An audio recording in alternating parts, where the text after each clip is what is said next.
Leaving court in a prison van, Australian woman Erin Patterson has been found guilty of murdering 3 of her estranged husband's elderly relatives with a meal laced with poisonous mushrooms.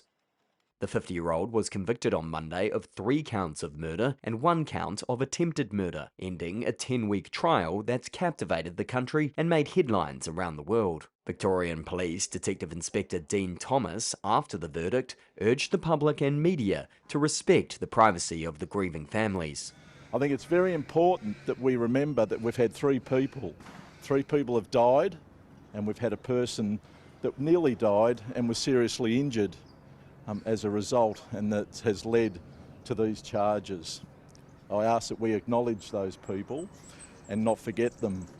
In 2023, Patterson invited her former in-laws to lunch at her home in Leongatha, a town 84 miles from Melbourne. The meals she served would later be found to contain deadly death-cap mushrooms. 3 guests, her mother-in-law Gail Patterson, father-in-law Donald Patterson, and Gail's sister Heather Wilkinson, died.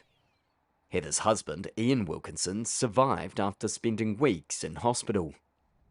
Prosecutors told the court Patterson faked a cancer diagnosis to lure the guests to lunch. She gave herself an untainted meal and pretended to be sick to avoid suspicion. She later tried to cover up the crime by lying to police and destroying evidence. Patterson had pleaded not guilty, claiming the deaths were accidental.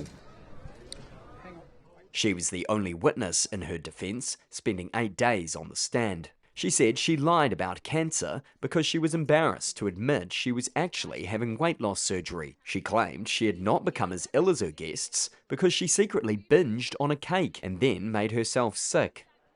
The trial has drawn huge public interest, with local and international media descending outside the court in the town of Morwell, despite being warned of lengthy delays. Several documentaries on the case are already in the works. Locals like shopkeeper Kerry have been following the case closely. Many things were said where I did think, oh my goodness, I think she's done this. And either way, there are no winners. There are no winners in this. You know, everyone has suffered. Patterson will be sentenced at a later date and faces a maximum life sentence.